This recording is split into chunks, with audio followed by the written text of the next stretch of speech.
আসসালামু আলাইকুম। চলে এলাম কলকাতার অন্যতম জুলজিক্যাল গার্ডেন আলিপুর জু। সামনে দেখতে পাচ্ছি টিকিট কাউন্টার। এখানে টিকিট মূল্য 5 বছর বয়সী বাচ্চাদের 20 টাকা, বাকিদের 50 টাকা। টিকিট কেটে ঢুকতেই চোখে পড়বে সবুজ মাঠে অসাধারণ সুন্দর গ্রিন স্ট্রাকচারে বানানো কিছু পশুর অবকাঠামো, সেই সাথে চিড়িয়াখানার ম্যাপ।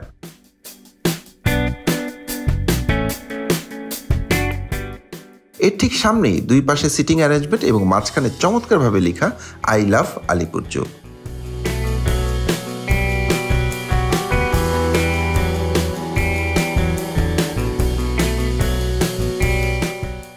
একটু হাঁটতেই চোখে পড়ল অ্যামাজনের অ্যানাকোন্ডার খাঁচা। অ্যানাকোন্ডা দেখার চেষ্টা করেছি কিন্তু খুঁজে পেলাম না, তবে বেশ বড় আকারের সাকার ফিশ দেখতে পেলাম।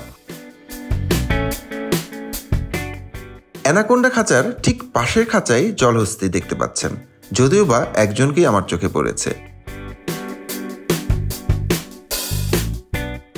এবার চলে এলাম পাখির খাঁচার সামনে, কিন্তু দুঃখজনক কোনো পাখি আমার চোখে পড়েনি। যাই হোক, এখন আমরা জিরাফের রাজ্যতে প্রবেশ করব। প্রবেশ পথেই আপনারা দেখতে পাচ্ছেন অনেক চমৎকার একটি লেক এবং খুব সুন্দর একটি পুল।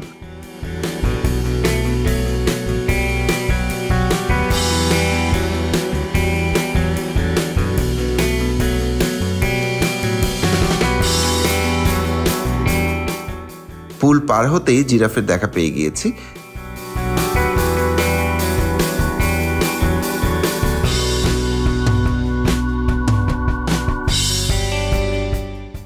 জিরাফের পর আমি বাঘ এবং সিংহের খাঁচাও দেখতে গিয়েছিলাম, কিন্তু সেখানে বাঘের এবং সিংহের কারোরই দেখা মিলল না।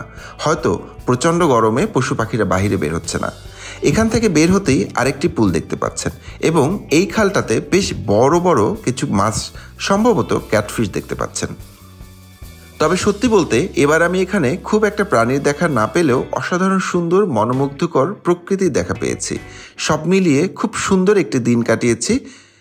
ধন্যবাদ সবাইকে, ভালো থাকবেন।